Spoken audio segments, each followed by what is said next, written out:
Ear Talk. Quack, quack, quack, quack. Just be willing to listen, please. English, right? It's better. Yes. I want to do it in English because I need some content in English, even so that my accent is as illegal as myself.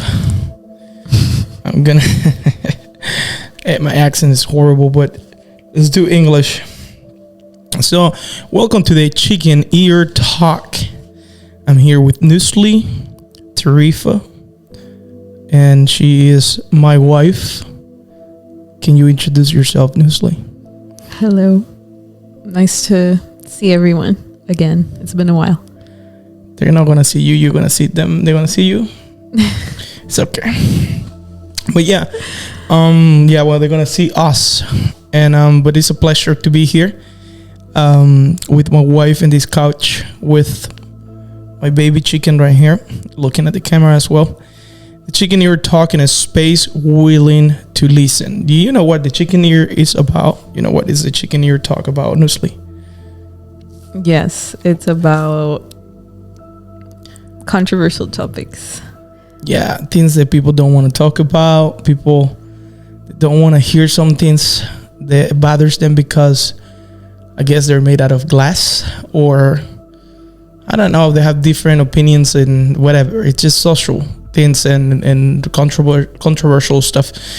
But I'm here to just say that one of the topics that we can actually talk about, and we have a lot of can I say like base, or how you say it in English, like foundation, right? Yeah. Foundation is religion. And I'm just gonna have a conversation with Nusli.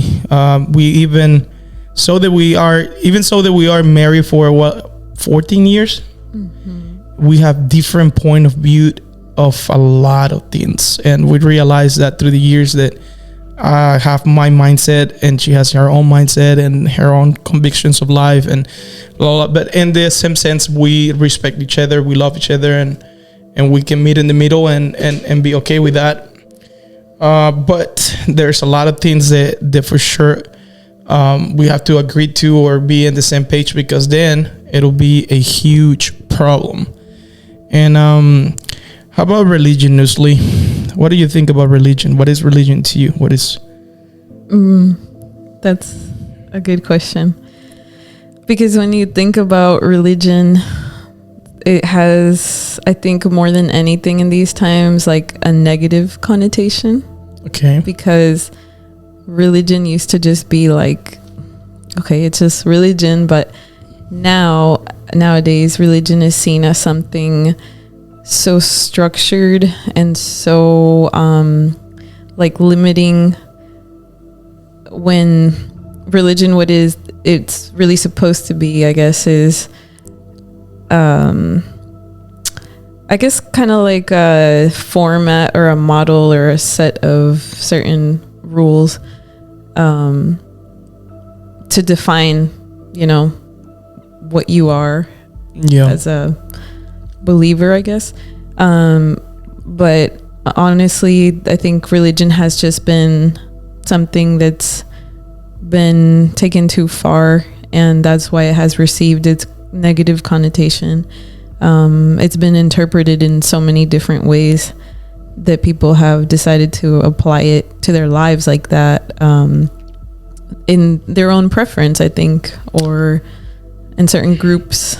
And so because it's so variable, like it's always changing, I think. Yeah. That's why people are like, religion is just something that is man-made. Well, religion has different aspects because there's so many of them. Yeah, there's so many of them, and I believe that one of the most controversial topics in the world is just to talk about different religions and stuff. But we're going to talk about our religion, the one that we grew up on. I cannot speak for others, and I don't want to offend nobody, because I respect that if you believe that you will reborn in a cow, that's on you, and that's fine. That's, I guess, like you have your concept of that, and you know why you believe and think that way. And I believe that it's hard because of the presets of how you were brought up, how you were raised. Like, for example, I'm a pastor's kid. I'm the youngest of 4, and being born and raised in church, it was really hard for me to understand why I have to do things that others don't do, and why I don't have to do things that others were allowed to do. And that's what I think that the problem of religion is, the concept of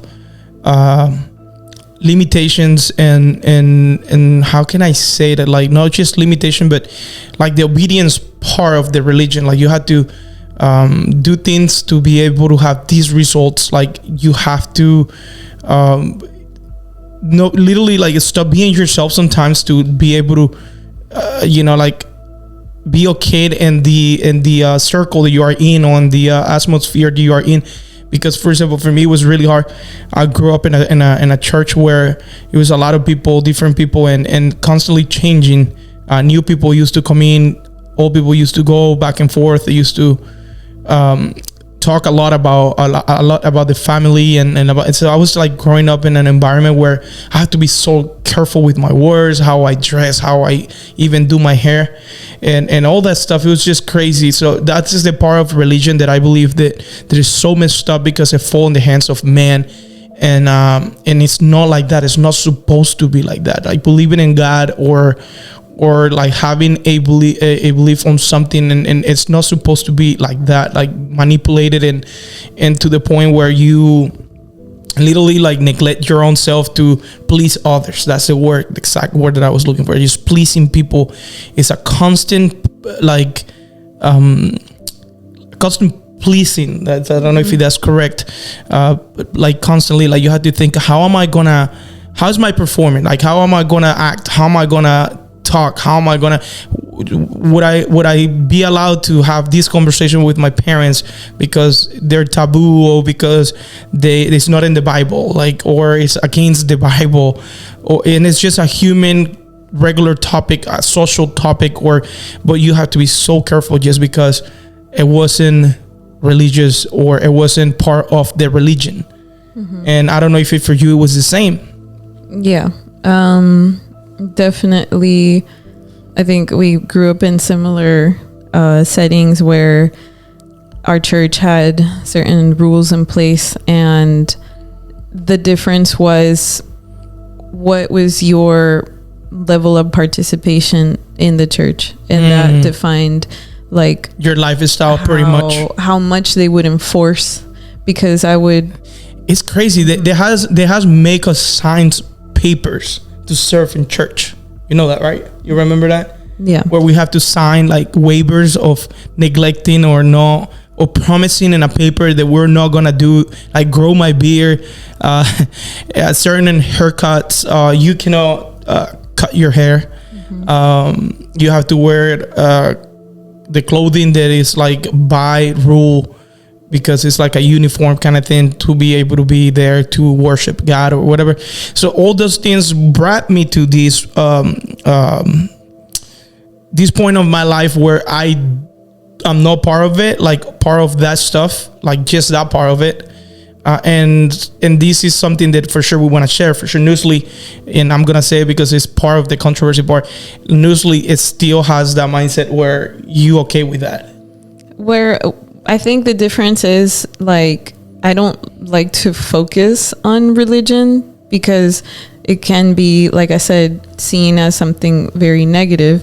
But I think that we shouldn't go as far as to completely disregard, some people say zero religion and stuff like that.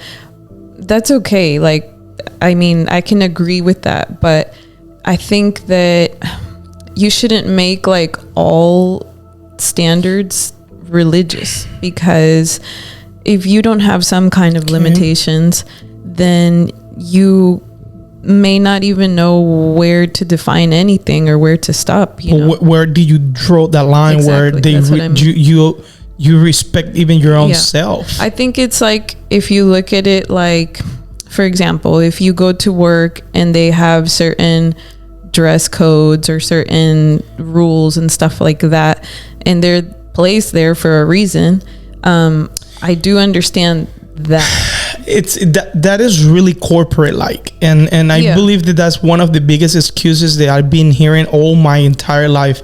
Oh, how about if you have to work in McDonald's, had to work in McDonald's? Of course, you're getting paid. But I think Okay, wait, you're getting paid. Like, you're going there because you're getting paid. And I know everyone say God is gonna pay you. Yeah, God is gonna pay me, but God is not demanding that. A man is demanding that, and Bible scriptures I can quote that, you know, that don't really back up that aspect of the religion part, and it bothers me a little bit because, like, now not just for us as adults, but for the kids. That's the part that I'm a little concerned about. Like, nowadays, that, and we were talking to families, we were talking to people. We have seen this, that they have put so much pressure on a kid with the responsibility of a religious mindset, that nowadays they're not even in church. They don't want to be in church. They hate church because we made it like that. We made them it's so difficult for them to love being in church that they don't want to be there. And it happened to the adults too. It's happening to me. Like, I don't really want to be part of a movement where I have to do so much to be there, to be able to serve and gift what God has given me, literally. Okay, but I think it's a lot of things. Like, for example, we have grown up in religious settings and churches, and so I think you get to a point where you're tired of hearing the same thing over and over again, because you already know, you already have the knowledge, and you say, I already understand this or whatever. That's one difference between, So it's like getting used to it. I think it's just like understanding, for example, the topic of maybe modesty, right? Because a woman shouldn't, be, I think it's hard because go ahead, open yourself up. Don't hold back. I want you to go step by step, but blast it, because I want. Okay, so what I'm trying to say here is, maybe there are people that don't know anything about church and anything about anything. Like they don't understand that maybe the way they wear something can affect others around them, or maybe they just realize that that's just all they know and they've never thought outside of that. It's a normal. Yeah, that's their normal. But how about if it's that normal, it's a normal that affects you as a person, as a human, as an individual, not only for yourself but to your family, because there comes a part of the responsibilities of that. How you manage that, for example, we have a teenager right now, 13 years old, and she wants to wear makeup, she wants to wear jewelry, and that in the Pentecostal movement is not allowed, and all that. So how you manage to do that? Because I know saying, no, you teach them and you but sometimes it's just being forced. It's not just teaching them. And I think that's what's forcing wrong. it, and once you force it, then they think that this is so out of their reach, that once they tap into it and they can reach without that limitation, they just go overboard with it. They go crazy. Well, I think that's what's wrong, is to force stuff, because the problem is that when you're being forced something, it's being told what to do without any consideration of if you have understanding as to thank you why you're being told that. But you don't creates a lot of resentment, I think. But you don't really realize that in the daily basics. You just go with the flow. You just go with the movement. You just do it because you're already in there. But the understanding part, who has the time, honestly, in the church to take a step back and be like, hey, look, let's just go now in the human level. Yeah. And the ordinary, not only in the spiritual part, not only in the doctrination part, not in the indoctrination part, because it's dangerous. I say it for myself, I'm tattooed, I have done drugs, I have drank alcohol, I have party hard, I have done things, and being a pastor, kids, that that doesn't make sense for a lot of people, but it's because the oppression of so many things that once you have access to it, and then you don't have to be accountable to your parents, like you can take your own decisions because you're an adult or whatever, then you're just gonna do it. And you're just gonna do it because first of all you want to try, not because of I just want to be curious about it. No, you just really want to try it. I really wanted to try it. I really want to know how it feels and get to have like understanding of what drugs are, what all this is because then without even knowing that, how can I know if it's so bad that really is going to destroy you, and then no, because you see other ones or whatever. I want to see it for myself. Mm-hmm. That's just me. And that goes down to personality. Like, and some people are visual learners. They see other examples and they're like, "That's enough for me." Yeah, that's me. That's you. And then there's other people that want to experience for themselves. That's to me. See, like like you. And so that's the difference. And I think going back though to what we were talking about, is being told again what you should and shouldn't do.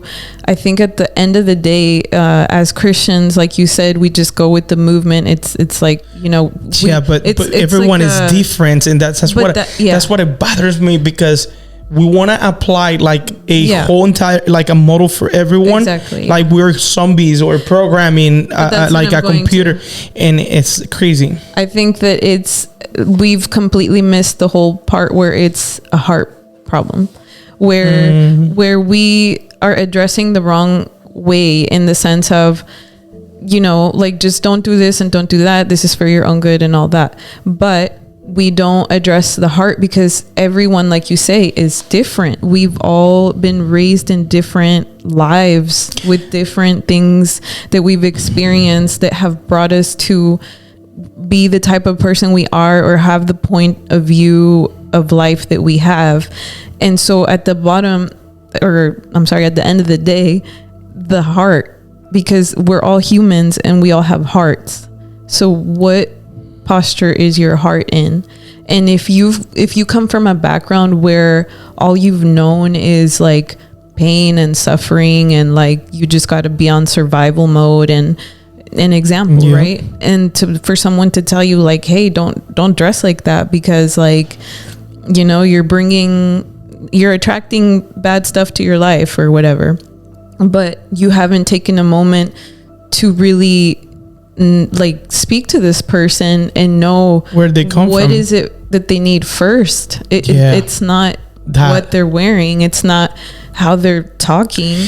It's just literally like, I believe that the problem with it is, there's a difference between religion and being religious. Right. I think so too. Of course, religion is just an general aspect of it defines everything. But being religious, like even the Bible is against that. But when you are so hardcore into being religious that you just put that first over everything, and then you feel you're perfect, literally, like, or like, and I seen people like, Brother Trifle, you need to do this, and they change their voice and they act like I'm like, what the heck is this? Like, you want to be so spiritual that you forget that you're human, and you have watched porn, and you have done stupid things, and your thoughts are dirty and nasty as well as mine, and then you want to teach me how to not do that, but you haven't managed to do that, and it's just, like, I think that it will be nice, and I know a lot of pastors, they have that, and I'm glad that it's still out there, but a lot of them are banned from the religion, like, aspect of it, because they say they're too open-minded, they're too free, they're too how do you say it, there's a definition of that. Liberal, that's the word. Yeah, you're too liberal. And it's like, okay, what do you mean? Like, liberal of what? Like, just being human and understanding people from a perspective of, that's me as well. Like, I have that issue as well. I have that problems as well. I have the same temptations. I have the same problems, and it's just that. And being religious is so dangerous. Being religious has damaged me, because at one point I was by accident, by the mistake of, this is how I'm being raised, this is how I was brought up, this is all I know. And I didn't know nothing else until I opened my mind. I was like, okay, what am I doing? Because I felt that I have damaged other people, because I felt that even when I have preached, because I have preached before, like my message was really harsh as well, and it wasn't really from the point of the mercy. It was just more like, you should do this because this is what the Bible says. So it's a lot of things. Now in my life, I'm 33 years old, about to be 34. I got 2 kids. I'm married, been married for 14 years. And it's crazy because the transition has even affected our marriage and at one point, because you have said that I have changed. Mm-hmm. And for me, it's just like, I have changed, or I have really opened my mind and know that I was encapsulated in a wrong concept of being a Christian. Mm-hmm. So I don't know. Like,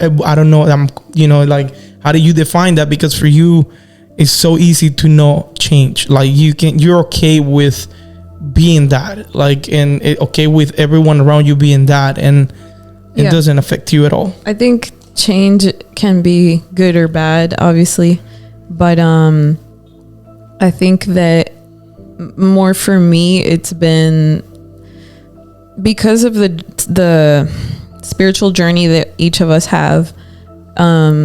It's different for every one of us. So I feel like since you've gone, I think, through even more than I have, I think you've had way more restrictions and almost, like they say, cult-like, because you were born a pastor's son, like that. So that was like your whole life.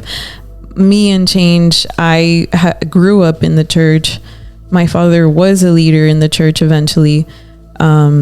He did take some time off away from church. So it was a little different for me. Like, and so for you, it was like, I'm guessing the pressure was like all the time, like nonstop. You never had any type of break. No. And not only that, but everything was bad, bro. Everything was bad. Like playing with your neighbors, it was bad because they were the sons of a alcoholic or a woman that had many men or whatever. I don't know. Like, because they just think that if their dad and mom are bad, the kid should be that too. And that was like, what the heck? Like, they're so cool. I had a friend of mine that it was in the same neighborhood, and this kid, he was so humble. Like, he was like the most humble human, and so nice, like always being nice with you. But their parents were really like literally trash. Yeah. But he was different, and I can tell that. But my parents, because their parents were trash, like they think that the kid was trash. He wasn't allowed to come in the house. He was not allowed to. And I'm like, that's what religion does. They separate you from good people. It doesn't take the time to really relate to the human being. Like it's more like judging. But you have done that. I have done that. I'm not gonna lie. But why? But I think because like we just assume, or it's what we're used to or whatever. How you free yourself from that? Like I have done it now. Like I think because like the experiences where I have been wrong many times, and I have realized like, hey, like, no, that doesn't mean that because, for example, that the parents are a certain way that the child is going to be rotten as well. Because I know we can think like everything, like, okay, they live with that parent, they're gonna Your parents used to do that? I'm sorry, your parents used to do that, right? With some of your friends? Yeah, with some of my friends, not with all of them. They would give chances to some of them. Okay. So especially my mom, she was a lot more open. Yeah. And so my point being again that like I have seen friends, especially with my daughter from experience, where the parents, you can say, wow, like they really don't lead a lifestyle that's, that is a good influence, I guess. Correct. It's correct. But then you get to know their child and you see, wow, like, they're nothing like their parents, because they even fighting through nobody Right. like them. Like, because it's an individual thing. Like, yes, there are cases where the kids end up, unfortunately, being exactly like their parents and repeating all the bad things. But that's not everyone, because I can say, personally, all of us, we don't have perfect parents, and there's bad models of behavior that we've seen from our parents. But at the end of the day, it's up to us to define who we want to be or who we should be. So that's where the judgment, I think, is where it needs to change. You have to really get to be on that level with the person where you're interacting and you can make that decision. yeah, but how now that we are parents, how you approach that? How will you approach that? Because that's my only concern. Like, I have kids now. I know the damage that it was literally done to me by thinking that way, and I know what it brought me. I know where it has taken me. Yeah. Dark places. Have done things that, geez, like, I don't consider doing it again, or like being like having that, because I know it's bad, it's wrong. And then, but how do you avoid now not doing all that to make your kids go that route as well? I think the first thing is to instill in your children what they need to look out for when they are selecting their friends or giving an opportunity to a friend, because that's the only way you get to know people, is by giving them an opportunity, to see what they bring into your life, what kind of influence you can be to them. Because sometimes, unfortunately, we have tried to be, especially coming from the church, have tried to be like the word says, a light to others, to our friends.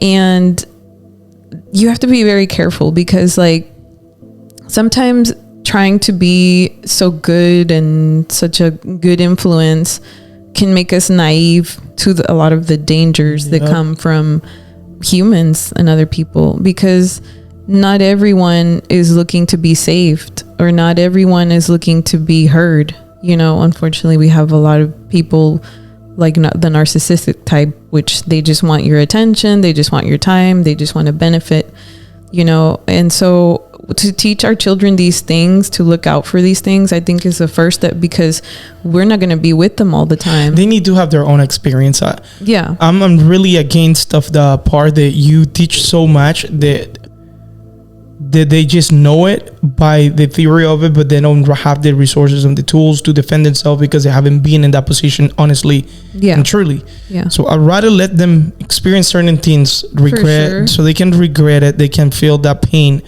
and go through it and heal, and then from there become the person that they're gonna be. Like, I think that we as parents avoiding so much of that, it's literally like damaging our kids as well. Because I have seen people who, I remember this family that it was from the church, and I remember one day we were like just like regular, like talking, whatever, it was like a moment, and I mentioned something about the Simpsons. And they were like, "Did you watch the Simpsons? Oh my gosh, your parents let you?" And they look at each other and like, and then I was like, "Your son and daughter are trying to have sex with other people right now at the age of 14, and you don't know that, and you are just literally batching on me because I watched it." So you know what I'm saying? Like, it was just that they didn't even know what they had at home. Right. They didn't know who their own kids were. So I'd rather like, if my boy, he's 7 and my girl's 13, and she comes to me and it's like, "Dad, how be your taste like?" I'm gonna just go ahead and say, "Listen, here, taste it." That's just me. And I know you're like, "What are you doing? Like, what the heck's wrong with you?" But do you see, that's the problem that along the way, like with my heart. But you might agree or not agree to it, but for me, it's just my way of honestly being more forward with parenting, because it's the reality of it. Like, if they don't sip it with me, or I don't, they're gonna do it somewhere with someone, and they're not gonna have limitations. They're not gonna have supervision. They might get something in their drink and get raped and you know that stuff. So, and the same thing with weed or any drugs. Of course, I'm not going to allow my kids to go ahead and say, oh, Dad, I'm going to do a line of cocaine and let's do it together. No. Not that far. No, it's not just that. Like, I know that they're smart enough to know that that's just not the right thing to do. I'm just saying, like, the basics and things and like that curiosity that they're gonna start having in a natural, you know, as a human, they're gonna have natural things coming to them. Like, no address it as, you know, you're gonna go to hell and the devil's gonna like eat your legs and you're gonna be handicapped in hell walking through fire. So it's just like, no, like, listen, okay, let's talk about it. Like, let's just see, to especially and see how deep they really desire that stuff, because then you have to be like, whoa, like, how you have such a what is this curiosity? Where it comes from? Coming from? And I'm glad that nowadays there's so many resources and tools and things that we can use to be able to show them that it's not as bad or it's as good or whatever, you know, whatever the level of whatever they want to do. Or risk. But like me, it's a constant fight to not allow my kids to fall in the same spot where I was in, that they're so pressured from the world. Right. And when I'm talking about another world, I'm not talking about the outsiders of the social life. I'm talking about the world of the church, like the internal religion and religious people, because those are the worst. Those are the worst people that can damage your kids inside of a church. I've seen kids right now, and they're still out there right now, so damaged from people from their own church. And they will never come back to church. They literally destined for the worst because of the religious mentality of a human being that I just want to cast them out, but I can't because I don't want to do it either. It's not good. But like, it's really like, what the heck is wrong with these people, They got more damage than help that they needed. And so they were the lab rabbits of religion. Literally, bro. I was a lab rabbit of religion, because now that my dad has changed his mentality for good, it's too late. It's too late already. It's too late, because I'm growing to have my own mind. And I can choose now what to do and what not to do. Unfortunately, we can say this for the church aspect as well as the social aspect, because going into like, you know, like the world and the generation that we're living in, you just have to be, parenting is so hard in this time and age. Like, you just have to be so alert with everything, like what you're listening to, what you're watching, what are you playing, like the education part. So many things. And like, we can go for and children hours. Are so easily influenced. I was just telling my husband the other day, like, that right now, the easiest target that people are with no shame abusing is targeting children to be influenced by lifestyle, by all this, all these things that have nothing to do with being a child. Like, what do you want to be?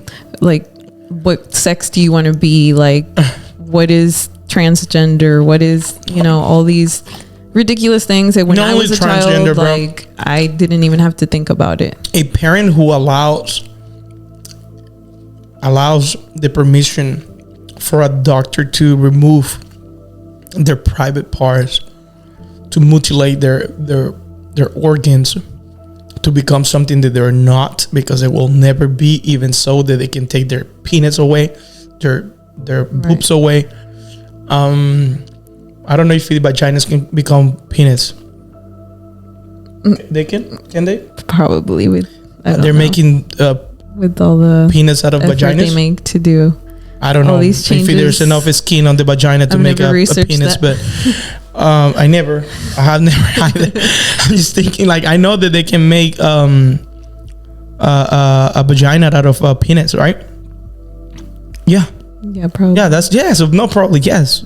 You've seen it. I showed you the video where they literally cut in and put everything inside like a sock, like they just having like building like a hole there, and then the boobs as well. They just removed them and and you have that big old scar right there, and then you have a flat chest. Yeah. It's insane.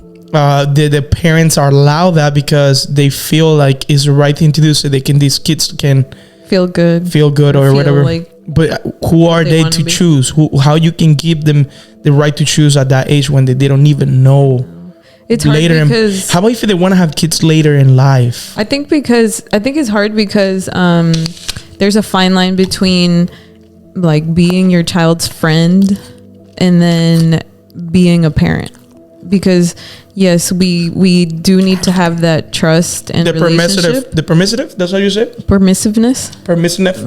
And like we do need to have that, right? The relationship, the trust, but we also need that balance where it's like, well, hold on, you want to be my friend and you want me to, even being a friend, you have to, if you're a good friend, you have to like tell them, hey, like I don't think that's will good hate for you. Like that's that kind of people will just hate you and say, who are you to tell me what to do? Right. I believe that people will never hear your advice when it comes down to these kind of topics. And yeah, we're as parents, we're there to guide, and it's okay them. Like, and so the education part, it's another thing that we really go hard because we have had experiences in the school system. Our daughter was in a really nice school. It was in art and technology, right? It's cool. They teach with the system of STEM, science, what is it? Technology, engineering and mathematics, right? It's amazing. It was a really nice, and I love that I learned a lot from that now, and I'm actually creating a whole entire system of education, taking the M away and adding the C for creativity, and instead of mathematics, I hate numbers. And but yeah, like it's just different. But I remember that before that school, they were in a really one of those, how you call it? It's a public school, but a county. It was a county school from the county, whatever. And then my girl had a chat group with some of those kids through my wife's cell phone, because she is not allowed to have a cell phone, and we don't gonna give her a cell phone, not right now. And they were talking about having sex at the age of what, 11, 10? Yeah, 11, 10, having sex, oral sex. They were using words really, really tough, and I don't know how I'm gonna edit the sex part. Yeah, it's here, whatever. I don't care. I'll figure out if I get like banned from my channels or whatever. But well, like and subscribe. I forgot to say that. But yeah, like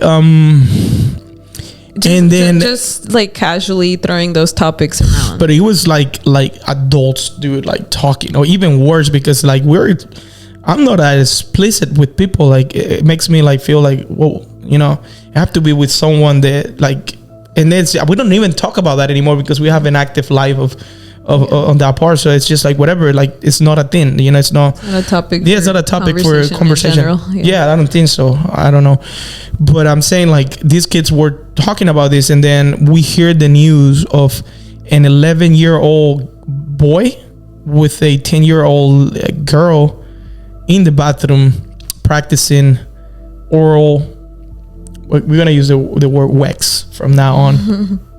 Oral wax. And that's cool. And it wasn't really a big deal.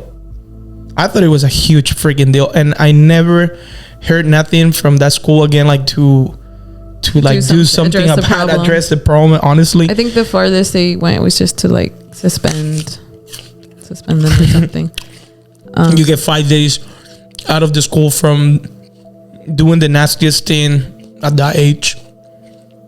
You get 5 days out. And we took our kids from there, like right away. That next year, I said, no more of this. So our camera overheated. Yeah, got hot like a Land Rover. And yeah, but we were talking about that incident that happened with these kids. They didn't do nothing about it, so we decided to homeschool our kids. But they went first to that school, right? Yeah. They went first to that cool school that it was really nice. I like it, but it was just it. Yeah, we decided to give it a try because it was brand new. It was different. It was more focused on what our daughter likes to do, which is art and technology. She's a really talented artist. And well, that's one point too about religion. I was a good how you say I don't know, I'm not gonna say an artist, but I used to like to do drawings of Dragon Ball Z, and some people from church said that I was demonized because I had some Goku's how you call it, posters in my room, in my bedroom. And he was literally like 17, and because he came to Christ, he thought that everything was a demon. And it's just, that part is crazy. I just wanted to like throw it out there because it's insane, like thinking about all these things, and think we can open up and literally put everyone to think about so many things that they have done that now they just don't doing it. They don't not doing it anymore because they know it was just dumb and they regret it. But well, the school part, the education part, mixing it with the religious part, and it's super hard. You have to be careful, but you just have to be careful with the real things because, like I was saying, like there's so much out there. I was in a quinceañera this past weekend recording for this event, and there was girls and boys, and there was this lesbian girl and boys section, you know, being like a girl who it's a boy or think it's a boy, bringing the girl to the front. I don't know how their parents felt. I wanted to ask them, how does that make sense? Like, does it make sense? Because I think that's a problem. And then you being blinded by that, like really not even like flinching. Yeah, it's just like I think the I don't want to sound like you sound like you want to sound the acceptance, you know, as the a acceptance, because if you as a parent are okay with it, then your child is like, oh, it's okay, you know. No, but the education system is destroyed, is corrupt, is so sick, and so that's what we didn't have our kids in school anymore. We decided to bring them home, among other reasons. Among other reasons. That was the biggest reason. And I'm not saying this, you don't have to homeschool your kids because it doesn't suit you, and it doesn't fit it doesn't suit your needs or whatever. It's tough. Yeah. It's tough. It's not easy. We sacrifice so much. Right now we are in a really hard position because we're in a state where this is not common, and it is so hard. It's so hard here. They push back against it so much. Yeah, New York is the worst state to homeschool your kids just because they don't want it. There's no support. Like they want everyone. Like, I recently. They want everyone to go to work. They want everyone. Yeah. They don't want you to stay at home taking care of your kids. They want you to go to a regular job to pay taxes. I recently found out. I follow this girl that also homeschools. She lives in Florida. Did they give the state gives you a like a budget to spend on anything you need to make your homeschool setting in your home, like for computers, for furniture, for toys, like educational toys, whatever, all that stuff. That's so cool. They give you money for that stuff? And I'm like, never here, never in this state. Like, I wish they give me some money for that.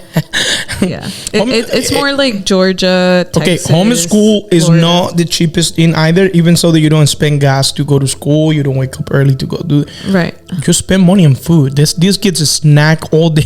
Right, that's another thing. We look at, you know, the nutrition in this country right now. And oh my gosh. The food they feed the children at school is like, no, it's not happening. And so you get that benefit as well, to know that you're giving them real food, nutritious food. It's crazy. So it's crazy because I remember when Silas used to bring his sandwiches back home that they used to give them. Dude, they were like, I tried one and it was like, oh my gosh. Yeah. It was peanut butter and like jelly. A fake sandwich. And it was cut with this like malt. It's called Uncrustables. Jeez, Uncrustables? Unedibles. Right. Yeah. Dude, that thing came from hell, dog. But literally, the devil make the sandwich and give it to my kids. It was really bad. And then I was like, Newsly, how can we? And then we started making them lunch. And Silas used to take pasta and everything. And I don't know how they were looking at my kids when they were, because they were like the truly Latin American kids going to. That's another thing is that, you know, I know there's probably a lot of people out there that love that kind of food, like Uncrustables and I know they made lunch boxes, right? Like moms really take Lunchables, yeah. But their moms now, like, it's a trend thing where you record your lunchbox, putting a lot of things there, cutting the strawberries with the hearts. Like, dude, that's not. I'd rather make them like arepas and pasta and rice and chicken and beef and broccoli and like real food, bro. Well, but if your kid eats all those vegetables and raw vegetables and stuff like that, which my kids do, they like broccoli, celery, carrots. But yeah, but you go for so many hours to school, right? You're gonna be starving, dude. At one point, yeah, that doesn't that's hold cool you. If your kid eats all that, but freaking popcorns. You need water.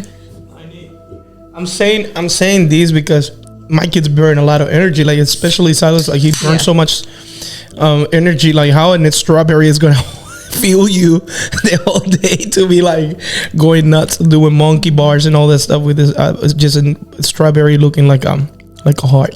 But yeah, well, let me drink this real quick. I like the sound of you drinking through this mic and eating. It's insane. Yeah. That's so cool.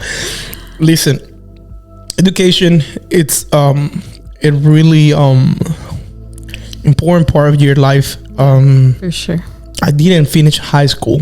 I'm not proud of that. I always say that. It's not like, oh, I'm proud, but I'm proud of that I was not part of a system that obligates me to do one thing and one thing only.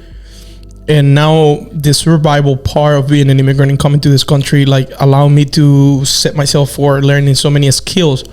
I have done everything. I had done it all, so much. And we can survive anywhere. We can go anywhere right now, literally. And I'm going to be okay with my family, because if we were in Ecuador for like how many months? 2 months. We were cool there because, you know, I built the business. I can open businesses. I can start from zero, anything. I'm not afraid of starting from zero, like, at all, with my own family right now. You're very resourceful. Yeah, you just whatever, work with dude. what you have. But being an American, usually being so comfortable with the system here, and marrying an illegal immigrant, that he literally put you and through a different lifestyle, because it was me, bro, that that put you through situations where you're like, oh my gosh, what am I doing here? Like, you turn like literally American. It's like putting two opposites together, because I think I am the way I am because of my upbringing, obviously, and I was part of like the educational system and all that, and I did want to go for the goals that everyone else in school had, which was to go to a good university away from home, or, you know, I did sports, I did clubs, I took the AP classes, all the extra stuff. I don't know nothing about that stuff. You talking alien language to me right now. AP is just advanced placement, but for what, at the end of the day, you know, because when I'm not bashing on anyone who's like is just very, we need nurses and doctors and all that stuff. We need them. Yes, like some people it's just natural to them, and but for me it was just like that annoyance.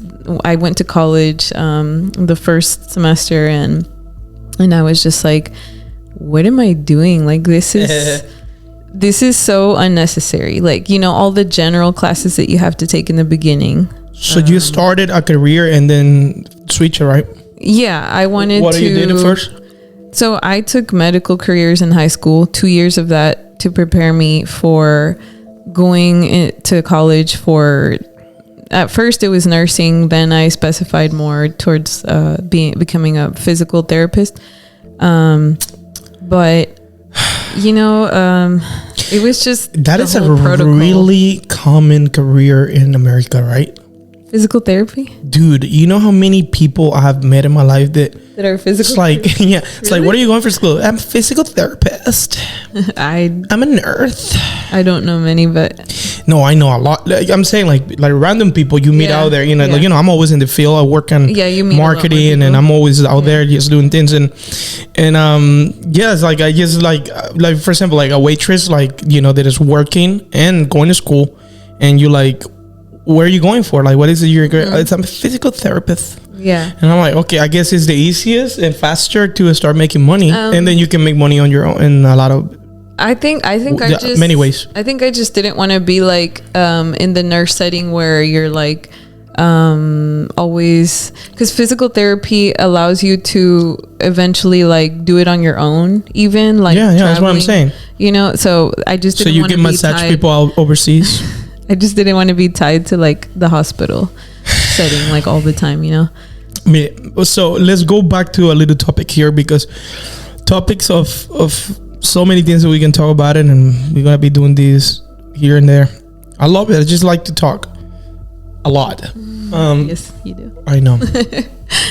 I know so many people too, but it's fascinating to talk, because as much as you talk and have conversations with people, is the knowledge that you will never get in a lifetime, because how can you live someone else's life? But if the perspective of their life can help you and you get that knowledge, like, then you become extraordinary in a lot of areas, because then you can hold any conversation, you can talk to anyone without, you know, judgmental part.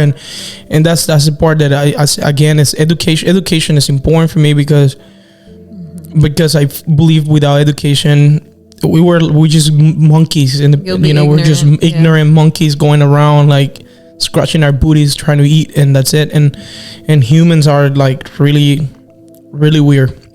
And without education, nobody will be in their own zone and own path that makes them controllable, kind of like, you know, a doctor is just a doctor and control, and, you know, they have to be educated, and so they're not gonna go do stupid things because they respect so much their career and their profession. So I believe that education is a big part of the social part too. Like it makes people normal in a way, like to become, you know, part of the planet, part of the whole entire like society part, and we have to be part of it. Sadly, like I don't really like that part that we have to be a certain thing to be someone out there. I just want to be me. But it is what it is. And my kids, the education part of my kids, being homeschool, and that's the benefits. The benefits of being a parent, they homeschool your kids, is the festival. You watch them at all times. Nobody else is telling your kids what to believe and what not to believe, indoctrinating things in their brain and putting things in their minds.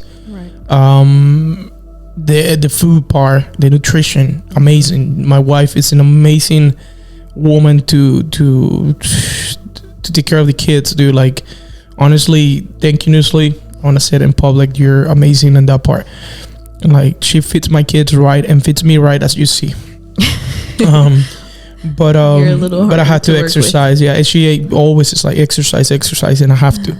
But yeah, like it's true though. Like it's benefits. You get so much benefits, and you put it in balance. And honestly, it's not about the money. Like we can make more money if we don't homeschool our kids, because you can go to work, because Nusli can make more money and bring more money home. That's what a lot of people do, because literally they send their kids to school to let the school have them for a period of time so they can sell those hours for money and come back to the regular doing. And it's okay, but it's sad that you have the obligation. Some people don't have any other option, but I think I know. We should all strive to, but I think that you put yourself find on a way out. There has to be. You want so much in life. You want your house, you want your cars, you want your credit cards, and you want all that stuff that you're like, okay, let's put the kids to school, so we have those hours to be, and then to fancier car. And another thing is to give them things like, we're gonna give our kids everything they deserve. They deserve you, bro. Like they deserve us. They deserve their parents being at home, and they deserve good food. They deserve to go to sleep at the time that they want to, and wake up at the time that they want to, because they're only kids. They don't have responsibilities. They don't have to have responsibilities. Even so, that you teach them at early age responsibilities. My kids know They clean. They wash dishes. They do their things and eat extra things if They cook. They cooked. We were literally doing this video right now, and they served themselves dinner. Yeah. We were like, oh, they already ate, so good. It was pasta right there. They warm it up, eat it, and they just in their own zone. Like, they're not dependable of us. And not because they're home in school, they don't have that sense of responsibility towards themselves to do their things like the regular basics. Like, they take showers, they go brush their teeth on they're so responsible with so many things that a lot of kids, even so that they're in a school and they're into a system, they're not. And they listen to us. We don't have to be hard with the kids or like punish them for nothing like at all, really. And that's impressive. It's impressive. Like, and I'm proud of that. And I'm not saying this to be like the perfect dad or because I'm a piece of crap sometimes. But honestly, yes, it is what it is. Like, we're not perfect. And Silas said it. Remember? Yes. It's like nobody is perfect. The Bible says so. Yeah. He's only 7, and that's amazing to hear that from your kids. That you have your kids in the right direction, the right path. I want you to know, everyone out there, that if you have the chance to have your kids with you for a longer period of time during the day, try to do that. Enjoy them. Like, have time to sit with them and talk to them and do stupid things with them, things that, get to know them, because they're gonna grow and they're gonna go, and it's over. So it's over. Like, literally just disappears. In 5 years we have an adult. Yeah. Jeez. Like, in 5 years I have a human adult living in my house, because I don't think she's leaving anytime soon. But it's okay. I don't want to. I'm okay with that. The benefits of that is amazing. Now, life and work, it's things that you have to. You are alive, you have to live. And you have to work to be able to survive and to make your income and do all that. But I sacrifice myself now. I had so many businesses. They have swallowed me with time, and a lot of people who knows me in a personal level always say, Jonathan, you would be so successful if you hold that business. They don't know my life. Like, you don't know my life to tell me, why did I close the business? Why did I give up? Why did I lost the passion towards that business? And one of the things that I have lost a lot of passion to certain businesses is because my time is compromised. My time is literally being absorbed by that. And then I have not been able to take care of all the things like I want to, like my wife, my kids, or being at home. And I'm glad right now that I find something that allows me to do that. And it doesn't have a cap. If I want to keep going and keep having more clients, I can build that up. But it's not easy, of course. It's not like I'm gonna go out there and just clients. No. It takes. Still have to work. It sometimes, like, I come with my legs, they are like destroyed. I'm like, Newsly, please massage my legs. Like, I'm done. And because I'm walking a lot, and then I'm standing for a long period of time, and it's okay. But I'm saying, like, allows me to at least wake up every morning and see my kids next to me, eat breakfast with them. Oof, that's priceless, bro. Yeah, that's amazing. And not everyone is willing to do that. No, they'd rather have money. Right. Yeah. It's very few the people that realize, like, all these business owners are like, no, I gotta keep pushing, gotta make it, which is fine, but that's not us. It's not it. And it's not us, and it's not it. And we've realized that it's taken. We had money. We had money. We had a lot of money. Yeah. There's a point in our life where we were younger, we were like 22, 30. We had stacks of money. We were making thousands of dollars daily.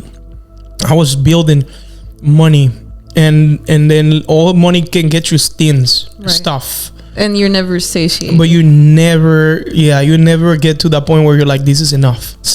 Having 16 cars, I had 16 vehicles, and cool vehicles, Land Rover Defenders.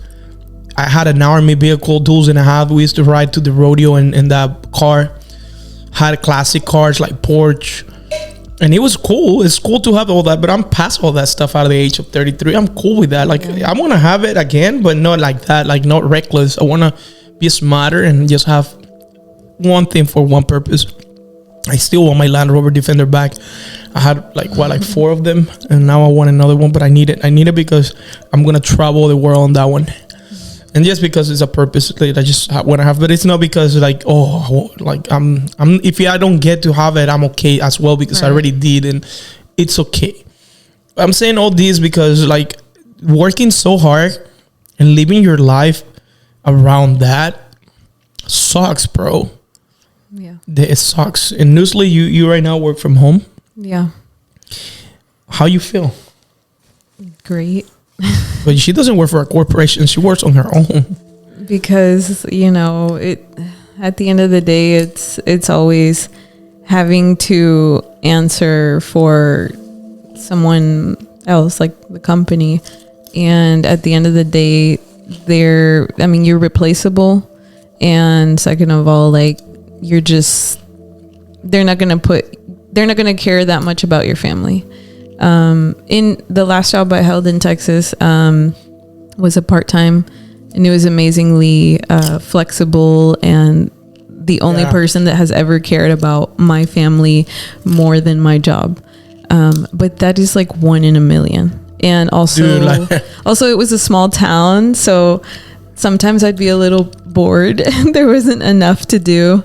So, but other than that, I've had maybe 2 jobs in my whole life where I could say like, wow, like they really cared more about my family than my actual position in my That's job. tough to find. It's very hard to find. Here in America, nobody cares about your family anymore. You're super replaceable. Just and they have lost the sense of human, empathy. Yeah, they're not human like anymore. I'm hoping that this world just literally in 10 years realizes that we're going the wrong way, at least in 10 years, because that's when we're gonna be old enough to still have a regular life. But the way that we are going right now, it's just, I don't know, man. All these problems, political issues. We're not politicals. You voted for Donald Trump. I didn't get the chance to vote. I think I was gonna send it, but I couldn't. I'm really like, I don't know. I'm just really like whatever about that stuff. But it's really I think, well, let's see how it turns around. Like let's hope for this president to turn things around. The economy, it's really bad right now in America. I want to tell you that. Everyone who is blindfolded by that it's not bad, it is. Like, be honest.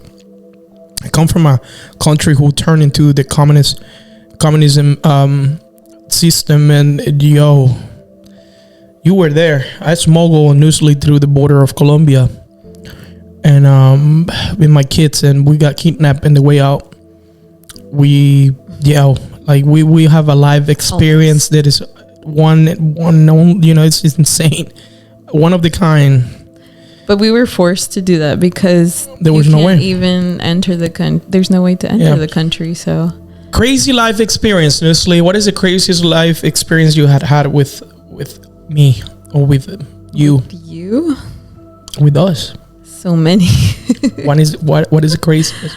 No, I mean the most recent one is obviously what you're talking about is Venezuela. Yeah, Venezuela. Venezuela was, Jesus Christ. That was going there. I mean, you hear about it, you talk to the people that live there, but being there is a whole other story. Just getting out of the country, going there was insane. Yeah. I got kidnapped by the government here because they say that I owed them money that I didn't. Honestly, I didn't. The state of Virginia is the worst freaking state. Mm-hmm. I hate it. Taxes they're stupid. So because I didn't close a business license in person,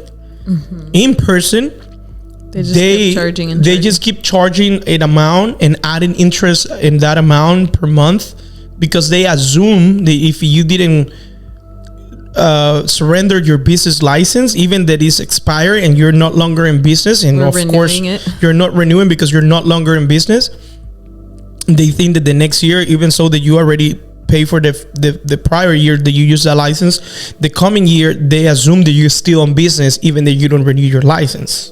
Yeah. And they are just like, okay, you're making money, so we're gonna add $180, and then from the next month we add like $200 some, and then they go like that until it accumulated to like $5,000. So getting out of the airport, going with my family, I see the people looking at me weird. And I see this in the movies, right? Like people with suits and stuff, like the FBI or whatever. And I was like, Nusli, look at these people looking at me. This is not right. I'm so aware of my surroundings. I'm now that I'm thinking, dude, I'm really aware of everything that's going on, because like a regular average person will be like, whatever. I was already like, this is something going on here. I'm set for something here. So the crazy part is that they trap you in the airport. The airline knows already that you have a flag or a red light. You have something going on in the system, because they told me that. But they allow you to go through security, so that way you can not go out. So if the airlines notifies you, listen, sir, like if you get to that gate, you're gonna be in trouble because you already have something here going on. You should go back home and take care of this. No, they make you go through the process of going through security and all that stuff, so you can be literally, you treated like a criminal. No, and you literally are locked up already. You can go anywhere. It's a trap. It's a huge trap. I should have pursued this lawsuit, because it was so many wrong things that they did to me. I was like, what the heck is going on? So when we got to the gate, we already stood up, they're calling everyone to board. The board, Nusli and I, where we got there, they called me to the side. They called Nusli to the side. I knew it already. They were going to talk to me. And they said, well, you have two choices. You either let your family go in the airplane and catch the next flight to see what is going on. We're going to check with you. We cannot tell you here right now. We're going to talk to you about what is going on, and then you can catch next flights if you take care of this matter. So I was like, but what is it? What did I have done? Like, I'm not a criminal. Like, I know that I don't have, is it a traffic ticket? What is it? Like, and me and Nusli were digging. I was like, no, like, we don't have nothing. Nothing to hold us here. Like, but I was like, because I knew that the anything that can be, I can fix, because I have nothing to hide. I was like, you go ahead, Nusli, take the kids. I give her cash. I was like, do what you have to do. And the crazy part is that Nusli crossed the borders with the kids by herself, with a stranger on a pickup truck. You went through the river? Yeah. You went through a river, right? Drove through the river. You never told me that experience, dude, because you were by yourself with your kids. You have really not tell me like how it happened, so I can tell my other part. Everything just happened so fast. Like we were picked up by so I didn't feel like, I was kind of scared, but I didn't feel like unsafe, because the first person to pick us up was someone from church that knew your brother, knew the system. Yeah. And so he picked us up with his wife and drove us to that remote place, which was like a property farm. Yeah. And he drove us there. He dropped us off, and I'm very much like the type of person that I have to like plan ahead or have some kind of instructions. I've learned to improvise over the years, but it was just like, okay, so what's the next step? And then, so he was just like, yeah, just wait, we're going to wait for the guy. I'll wait with you for the guy to come in the pickup truck. So yeah, so the guy came, he showed up after like 10 minutes probably of waiting. And I was just like, okay, I looked at the guy. He looked, sketchy, yeah, not like the most. He looked gangster. He looked gangster. He just looks like a regular smuggler, a coyote, something like that. Have you ever seen a coyote before? I don't know. On TV. But yeah, so yeah, a little bit skeptical there, but then we got on, and I started talking to him, and he was crazy, friendly enough, and he's like, did you realize that you were? I was just like, an American human. Yeah, I was like, this is the next step now. And the worst border of South America that you can be on, Colombia, is the most, where the drugs and human trafficking and. No, trust me, I wasn't. Oh my gosh, bro! I've been in all three borders. He was friendly enough, but I was never fully like trusting him, because. But think about this, and you're with your kids, and one of them, Silas, didn't speak Spanish at the time. Yeah, he was refusing to speak Spanish, so he's all English in the border, and you can't speak English there. Like you're like a target. Yeah, and so then we just drove. That's crazy. It wasn't even a big river though. I was just like, that's it. It was shallow. It was shallow. And so we just crossed over and he's like, welcome to Colombia. I mean, No, to to Venezuela. And so I was just laughing and I was like, thanks. Oh, that's it. Yeah, that was fast, you know. And yeah, and so we were there. He drove us to another taxi area. There was so many people, so many taxis, and you're just. How do you feel, dude? Like, I like adrenaline, so. But you with your kids. But I'm with my kids, but I know that they are very adaptable. They just adapt to any situation. So yeah, they're not going to be like bratty or crying or nothing like that, because I don't think any normal, regular, average kid would have I don't handled think so. that pressure. I don't think so. It's a lot of They pressure. were just looking to me, like always, to whatever my reaction is towards a situation. That's what gives them their peace, I guess. Bro, now that I think about it, we have really different kids. Yeah, we've always raised them to be adventurous. Yeah, but that's another level, bro. Because I remember coming back, but I'm gonna go like this. So yeah, Nusli crossed the border. Yeah, I was in jail. Yeah, for like 3-4 hours trying to pay that money, because they said if you paid right now the 5,000 whatever you we'll owe, let you go. we'll let you go. It's a scam, dude. The government. I want you to tell you, America is a scam, and I'm gonna say it with all the securities. I don't care, dude. It's a scam. It's a huge scam. How can they take money from you just to let you go and then go with your family, and they're okay with that without? All they want is your money. That's all they wanted, just the money. They didn't care about nothing else but the money.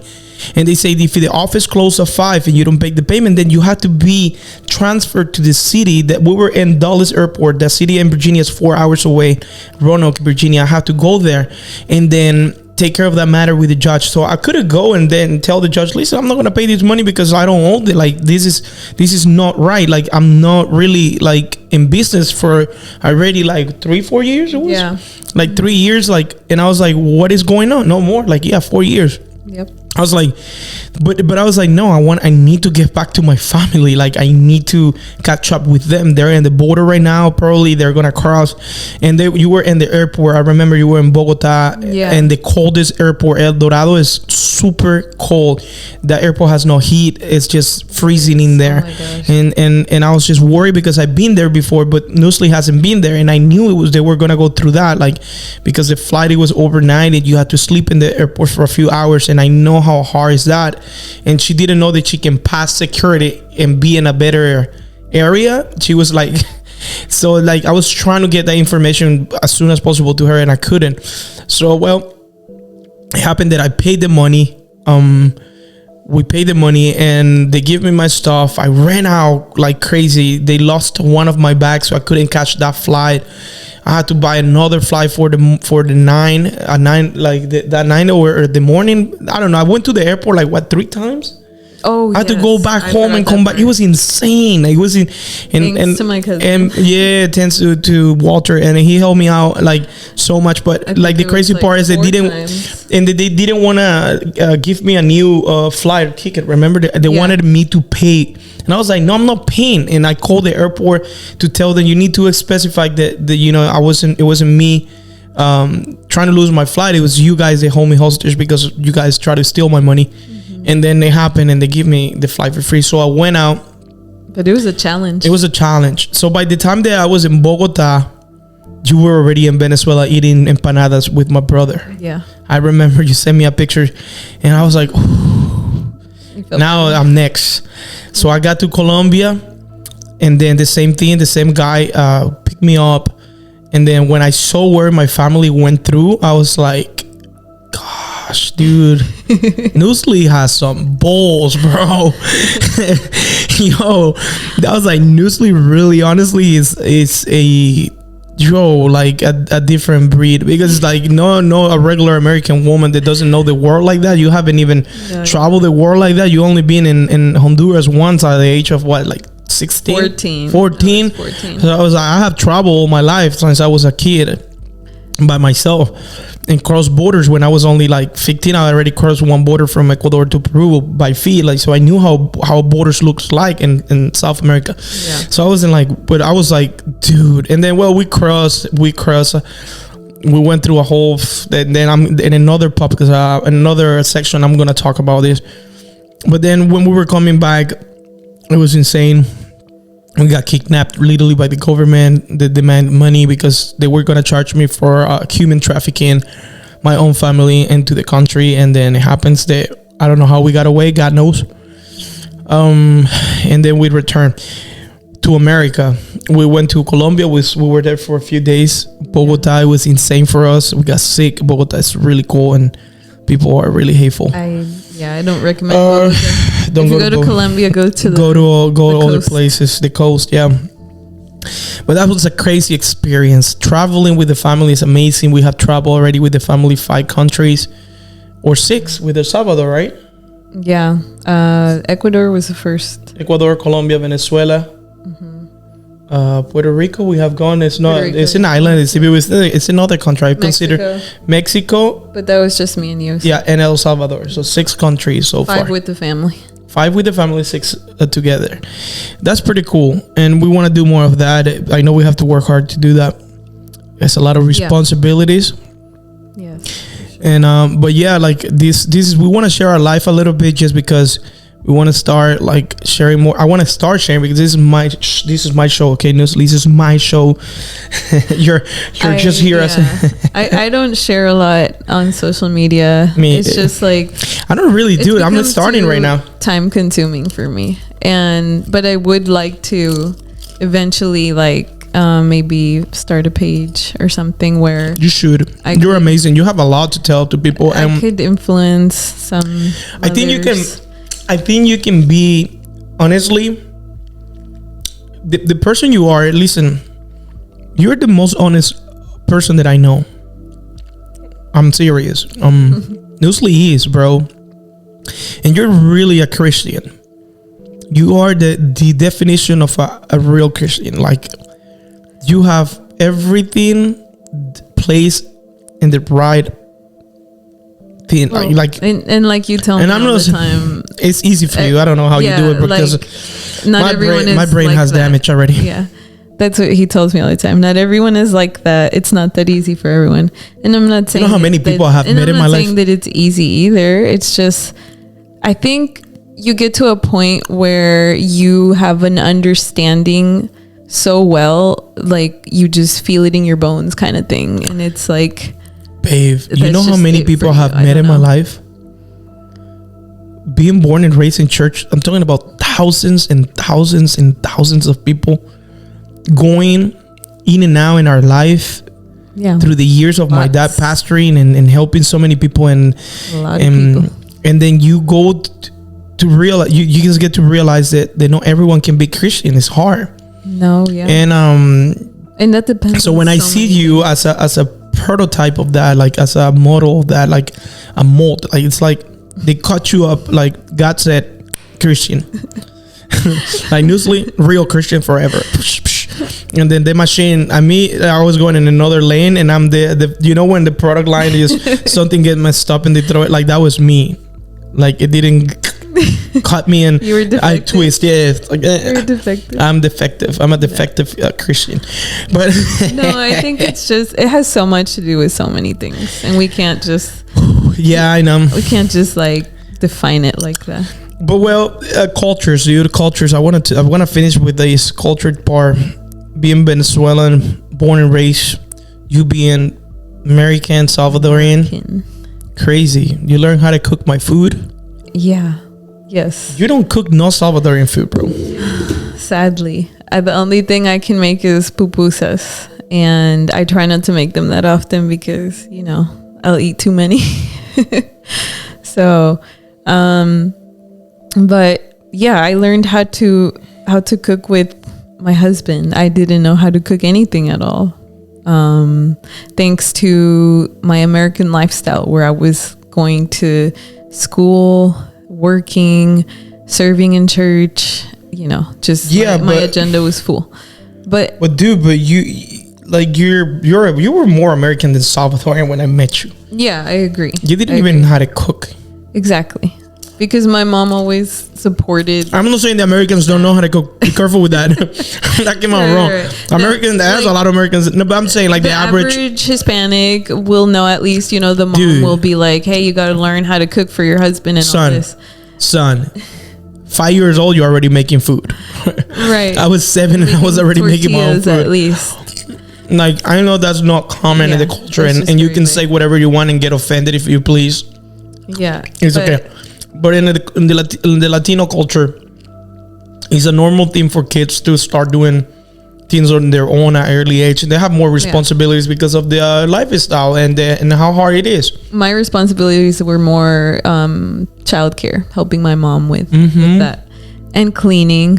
I was good at that. So, But dude, like the culture But then clash. when I it remember when we married, that your tias, your aunts were like, you Yes. just marry a psychopath. yes, everyone thought you were crazy.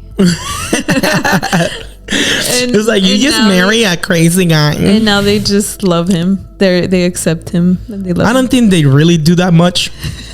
And it's okay.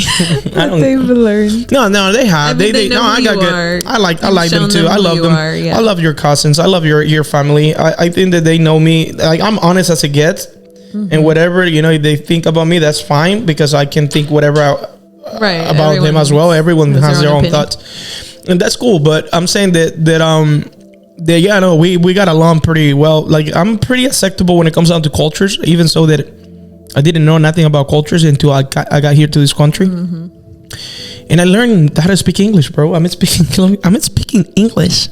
He's come a long way. How? When I met him, you didn't even say, well, yeah. No, nothing. You just said hello. That's a Spanish. Hello. Hellos is Spanish to me, bro. Hellos is not an English word. That's Hellos true. is Spanish straight up. It's just And so- okay. Yes, yeah. No. But he's come a really long way. They didn't allow me to go to school here. Didn't do any school. Yeah, he's just learned Spanish. That's another thing of the system. I went to school. I signed up with my brother. My brother has the same name as my dad and last name, of course. He's my oldest brother, and he signed the papers. And the teachers and the principal were so dumb enough to think that he was my father, bro.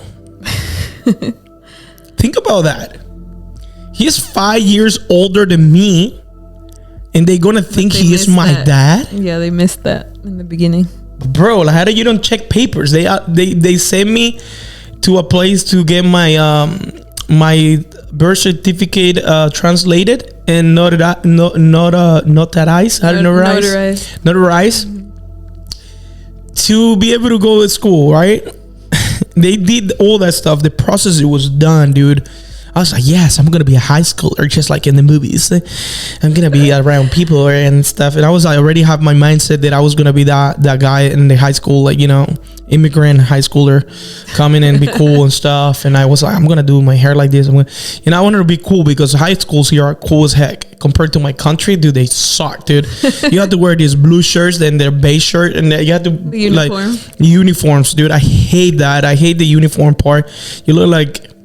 You look horrible, bro. Honestly, you have to wear the same shirt for the whole entire year, and you only get to have 3 because you can afford a bunch of shirts, one per day, and you have to wash one and let that one. It was a system, bro. And I hated when my mom used to wash my shirt for school, and she didn't dry it well. And then after I played for a little bit, dude, it used to stink like nuts, sweaty nuts, dude. Like, all the shirts stink so bad, like cheese or whatever.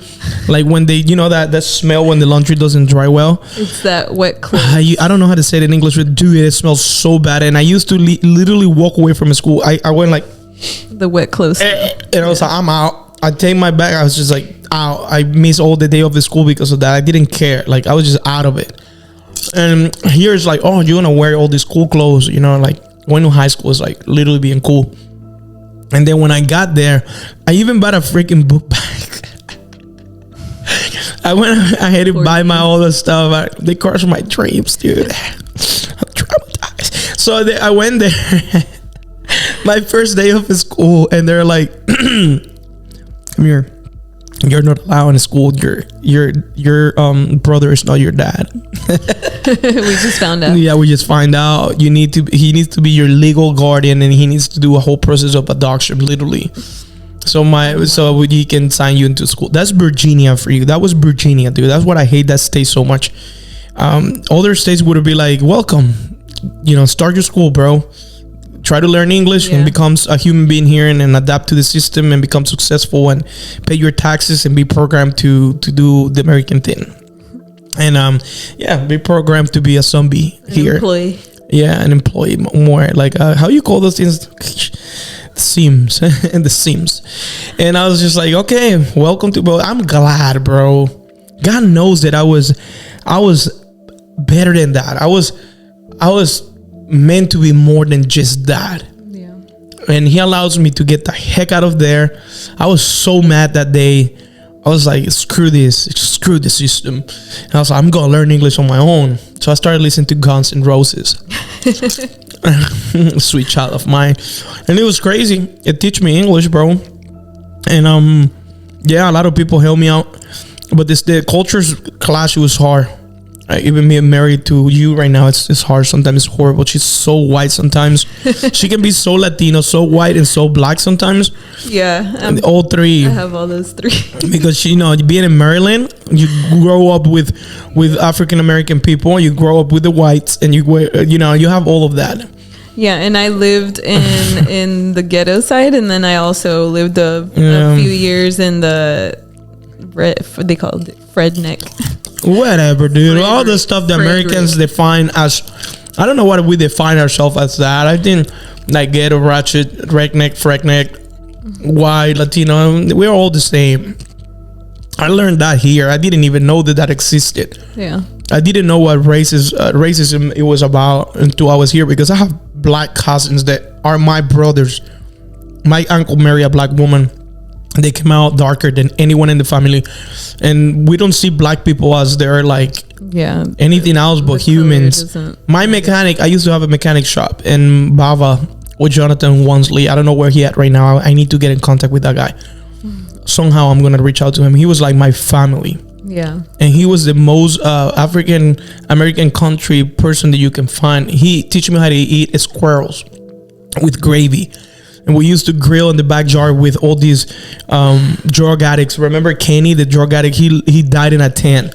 He used to, do heroin, and he died. And 3 days later, they went into the tent because he never came out, and they found his body like he was dead. That's how ghetto it was. Remember? I remember you telling me this. Yeah. And then it was crazy because I got along with all of them, dude. I ate their food. Like, they were like, John, you're so humble, bruh. And they used to call me the N-word. And I was allowed to say the N-word too. I was accepted by them like big time. And I love them. I love my family. Literally, we went to vacation, remember? Yeah. We went to vacation. That's crazy. It was like Latino, like a whole family of Latinos. My uncle, my aunt, like my little cousins, and we were like with these two African Americans, like from the hood, like eating, and the people used to look at us like, "What the heck is going on here?" He was missing all his front tooth. Remember? Yeah. He was missing his front tooth, and it was just weird, But for us, it's just whatever. We stayed in a nice hotel, give them the best room. And they had so much fun. We had so much fun together. He helped me so much. Anytime I broke down, every time I was stuck with my Land Rovers or my 4x4, he didn't care. Smart. He was very smart. Anytime, any hour of the day. Remember when they cut our gas? Mm-hmm. And we had to break he teach me how to break into the meter of the gas. I didn't know that because I got you, boy. It's like, I call him, I was like, Bava, dude, I think I don't have heat, man. It was winter. And he's like, hey, John, it's okay. I got you. Like, give me 5 minutes. I'll be there. So, okay. He comes to the house. He's like, you have a, how do you call a big ranch or whatever. And I was like, yeah, in the back. You know where everything is. You just went, grab it. You just snap that thing, went under the foundation of the house with a lighter, turn on the furnace back on, and we had illegal heat and this is how we found out that it was illegal. And that's how we find out. And we can get fined, but we call the company, and then make the right arrangements. But we didn't know with water as well. He teach me how to break into the meter of the water. One day they cut, we didn't. Yeah, being in America, don't think it's easy. The reality is that yes, you get your water cut off, you can get your heat cut off. Even so, sometimes you just forget to pay the bill. Sometimes we had money and we just forgot. Like you just forgot. Or how old were we? Like 20, we were like 20. We were 21. We're starting to live life. We didn't know really a lot of first house. No. It wasn't. It was in the house. No, Georgia was it was the apartment. Remember, that was our first house. Yeah. Because apartments is different. You know, you don't really have bills like that. That's what I'm saying. That was at our a home, house. Like a house. Yeah. So yeah, like it's crazy. I learned all that stuff, and that those little tools allow me to survive a lot. But yeah, well, coming to conclusion right here, Newsly, we have been through all the cultures. We live in the countryside of the country. Yes, love it. Being really country. Like shooting deers. I love the country. I love the country right there. You know, boy, let me talk right now. Like my 4-wheeler right there broke down. You're going to start getting some time. Remember? I miss 4-wheeling so much. You remember when? I love it. Remember, don't go out there. There's yeah, I remember. It's dark people out there. And, you know, I met the most racist people in the planet, bro. Yeah, that's true. But they used to love me. I don't know how they were not racist towards me, or I guess I don't know how. Right? Did I look like I'm not Latino? I guess, or I don't know how they didn't how he was not racist towards me. He was racist to everyone else, bro. You just connected with him, maybe. Jeez, dude, this guy was like a straight redneck. He was like, John, let me tell it something right now. If someone comes to me hills, I'm gonna shoot them right in the chest with my shotgun. I was like, what the heck is wrong with this guy? You melted his ice heart a little I bit. know, dude. I got along with that neighbor. Remember that neighbor that used to have so many guns, and we used to shoot in his backyard. The cops came and they wanted to take his kid to jail because of me shooting the rifle in his backyard in Newnan. Pops, remember Pops? We used to call him Pops, like the old man with the overall. Okay, yeah, I remember. He in the beginning he was like sketchy about it, like hating us. The next door neighbor, right? Yeah, to the left, like that house that he was, and then his nephew, his grandson came in. He was younger. He was like our age. Yeah. He was a good looking guy. Remember? Mm-hmm. And the guy was like shooting guns, and then I was like, "Can I join you with my guns?" And then we started shooting, and the cops came, and we got in trouble. But yeah, like, dude, I don't know. Cultures is a thing. I think that I just want to give you one advice, bro. You just be human. Stop hating. Stop spreading that crap about colors and races. And love each other, bro. Just love yourself and love other people. They're cool. Everyone is cool on the planet. And I'm saying religion can take all that away from you. But if you are educated enough, you will be okay. That's my conclusion. Yeah. Education beats religion. Educating yourself, reading. Don't box yourself. No, don't box yourself, bro. Don't encapsulate yourself thinking you're the best. You're not. There's someone out there that is better than you, like Elon Musk. He's amazing. Yeah, that's what I want to say. You want to go in the social trend, or you want to finish? I think social trend. Let's finish with that. Okay. How about social media? How about the movement right now in the world? What do you think about that crap? Social media is such a and I know we're doing this and just like, you're doing social media. Yes, we're doing it, of course, because we want to be a voice. And we want to have a voice. And just the same way that there's so many people out there, so many people doing podcasts and YouTube content and just all kinds of content. I think it's important to use what you have as a platform for the good, and because there's so much hate and bad things going on in the world, that you want to just be a refreshing light and type of person, you know. So yeah, the social media world is just, for me, it's too much sometimes. Yes, it's entertainment for all of us, as we know. Like, there's content tailored specifically. It's the new TV. It's the new TV. It is. It's content tailored specifically to your what you like, what Your preference, your preferences, your lifestyle, interests. everything. Yeah. And so I think that's why it's so captivating sometimes. But personally, in the back of my head, I'm always like, okay, this is endless. I can't just sit here and like watch all this content. This is endless. And also because you get influenced one way or another, you know, like you're a human being. Like if you see like all these nice remodelations and houses and you want to have it, you know, that'd be so nice. But dude, it's crazy how they work onto your brain to make you feel like that's normality, that you want it. But no, not anymore. Like I build my brain that's what I'm ready saying. to have like everyone's those walls at different levels. But I don't envy nobody's life. I don't envy. I don't either. I don't have that like, oh, because my friend that I know for so long, like, good for bought a house, like, that's awesome, first than me, you know, because they got there first than me, or because they make more money faster. I don't give a flip, bro. Like I'm past all that stuff a long time ago. Yeah. And I didn't allow that to affect me any matter, because I know a lot of people who's like, they don't deserve that. They just got to this country and look at them. They have more stuff. But yeah, because you didn't work harder than them. You didn't have the same.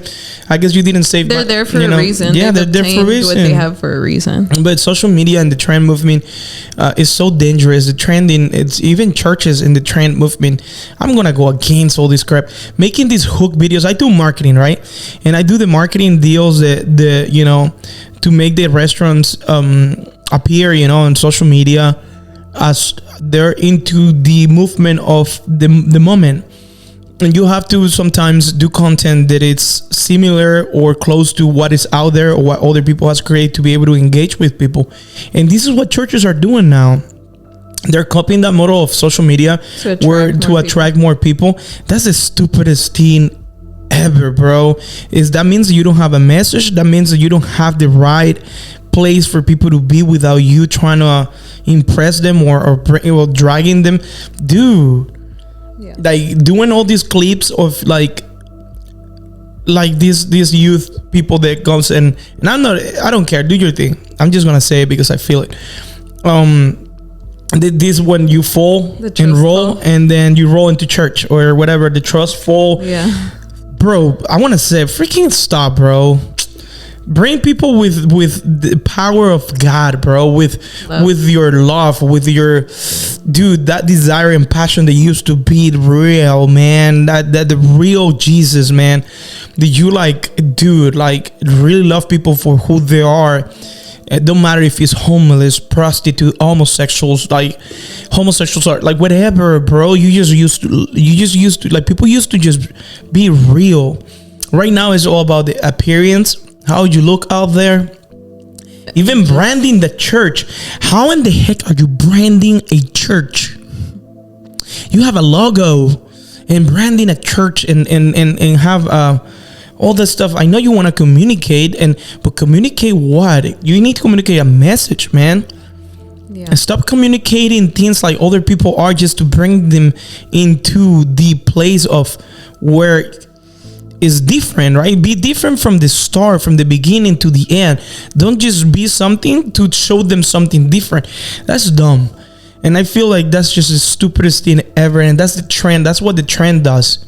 It gets into the life of even people who are not supposed to be into the trend, into the, how you say modas in fashion fads. Yes. It's ridiculous, bro. But it's okay.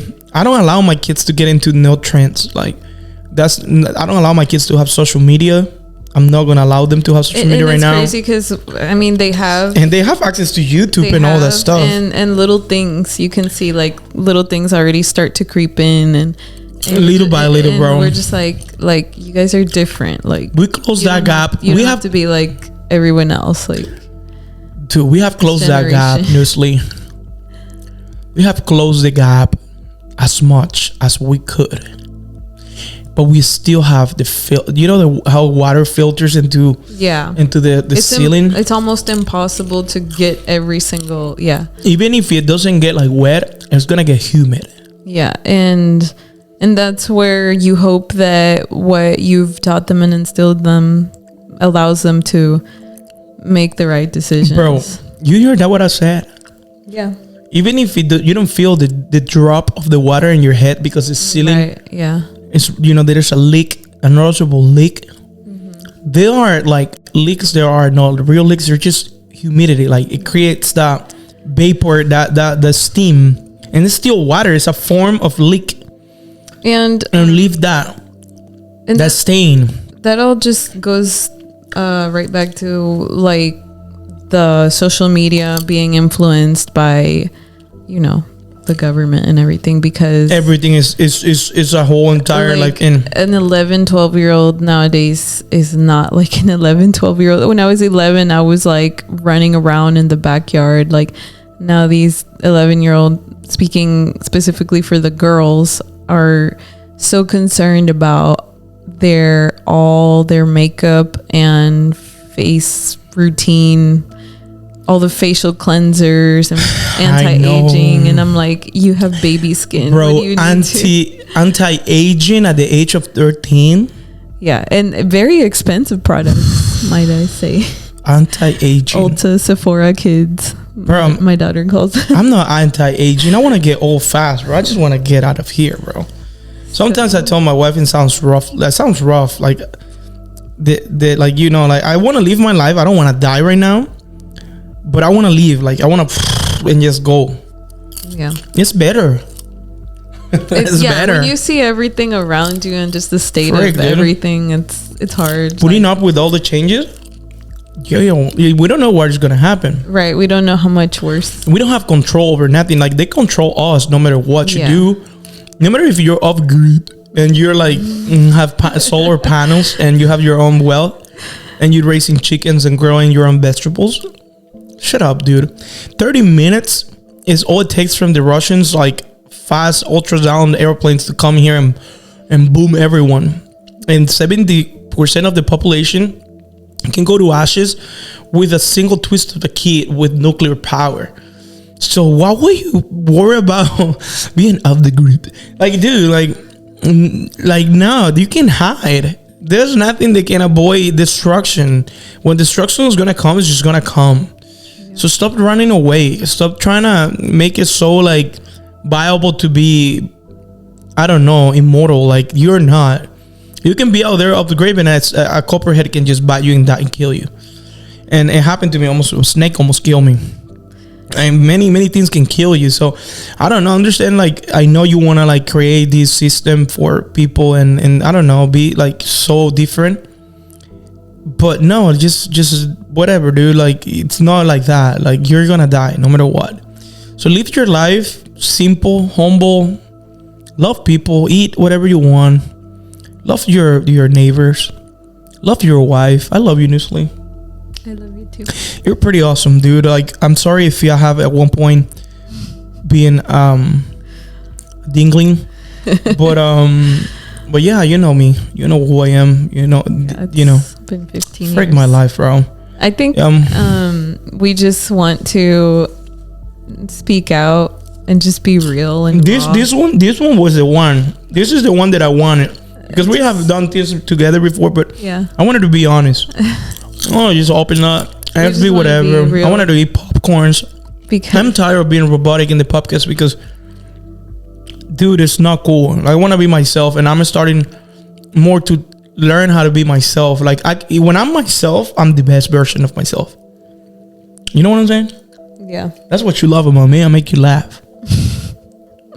What do you like about me? But no, don't be robotic. Don't be robotic. You're the opposite of me. That's what I like about you. Because, because you're a true man. Like, you lead our family and, like, dude, you take us on true man. adventures. Thank you for that title. What is a true man to you? What is the definition? That's a whole other topic. We can't I'm go a true into man, my bro. You're not an effeminate man. I'm not a wuss. That's what you mean. I'm not a wussified person. But no, I think the why? Okay, this is cool. What is it that you like the most about me? And this is turning out weird. I thought we were concluding. I know we are. Okay. No, we we are, dude. Just this Asian lady with weird hair is just here. All right, so what do you like the most about me? Just to finish, please tell me before I cheat on you with this mannequin. I like that you're I'm gonna kiss this mannequin in front of my wife. Let's see how she feels. bold and intelligent. I am pretty bold. Yeah, I don't have no hair. Bold, not bold. Oh, okay. But a little bit, yeah. And know that, yeah, you truly love me. And like I've always said, we might have. Am I a good provider? You're a responsible father and provider. Am I We might not have like your typical ordinary lifestyle, but one thing we have always been certain of is that we have true love, and that's just really different from you, bro. Super, yeah. We're super opposite, bro. But at the same time, we enjoy a lot of the same things. So I think that's where we come together. Bro, you're weird, bro. So are you? Am I weird? Yes. Yeah, Nestle is super weird, bro. She takes 5 hours to drink a freaking cup of coffee. I think it's more evident that you're weird to people. That's what they think because they're not with you every day. Right. But dude, they always think I'm weird in my own way. Nestle's like, she's so nice. Because I'm pretty quiet a little bit, just depending. I'm just selective. I don't think I'm quiet. I'm just selective. You're weird. In who I will. You're an alien. And also, I don't like superficial conversations. I like deep conversations. I'm deep. So, am I deep? We can have deep conversations. Am I deep? Yeah. Good. All right. And so, yeah, man, the Chicken Ear Talk. Please subscribe, like, share. Love this, man. Love us. We just talked We're just here. We're going to be a boys from now on. I don't give a flip. Like 12 I'm going to talk about topics. things nobody wants to talk. I'm going to say some rough stuff, man. The reality of life that a lot of people don't want to talk about. I'm going to go against the church. Not like that. Not against the church. Church is necessary. Church is necessary, but I'm going to tell the church to be the church for real, though. Right, yeah. Because I'm scared of it. Losing that part of the planet, losing the church in the planet is so sad. We need to go back. Yeah, we've lost a lot because we've stayed quiet for so many things. And I'm not religious, okay? I'm the most open-minded human being. I'm not agnostic at all. I'm not diagnostic. I'm diagnostic. I'm diagnostic with brain damage. But no, yeah, like I'm not that. But I'm just saying, like, God is a form of love. God is real. I know for sure He is. And I know He loves me and I love Him. And I don't care about the rest. And I got messages like of people like literally saying, go back to church. Your beard is long. You're not in church anymore because your beard is long. Dude, shut the heck up, dude. You don't even know who I am, bruh. All those haters out there thinking they know my life right there. I'm going to tell you, come to my house. I'm going to shoot with my shake right there. I'm going to tell you right now, baby, I love you. All right. Yeah. All right. We want to connect with people and know who else out there. Yeah, who's out there? Who's out there doing the same thing? Feeling the same thing? Agrees, disagrees. Yeah. Why? Who's out there? Who's out there? It's just interesting because nowadays not many people are very honest or open. I feel like everything is so fake. So, the trend. Yeah. Dude, get away from the trend, dude. Step away. Step away from that crap, dude.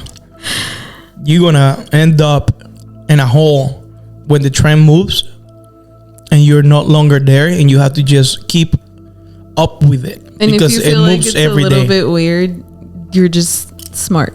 It just means you're... This is love, right? This is no hell, right? No, that's I love you. This is I love you. Well, love. Yeah. And this is Spider-Man. And this is love. All right, guys. Love you. Love you so much. Chicken Ear Talk. I don't have the chicken in the back anymore. I have the Asian lady looking at me like, when are you going to be done? Did you even take it off? But yeah, she's my new friend. I just want to introduce you. Let's name her right now. I want to give her a name. What is her name again? Give me a good name. Give me a good name for this lady because she's going to be in the podcast for many years. She looks like a Tracy. Hey, Tracy.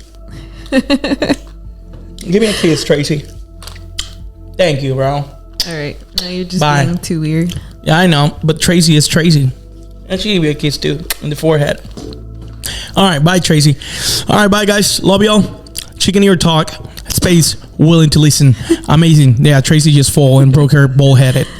It's okay. I'll take her to the hospital. This is Jonathan Tarifa. This is Nusli Tarifa right here. But I'm Jonathan Tarifa, the creator of the Chicken Ear Talk. Chicken Ear Talk, a space willing to listen. Be like the chicken, like humble chicken. They can not cover their ears. They just have to listen. Don't cover your ears. Just listen, please.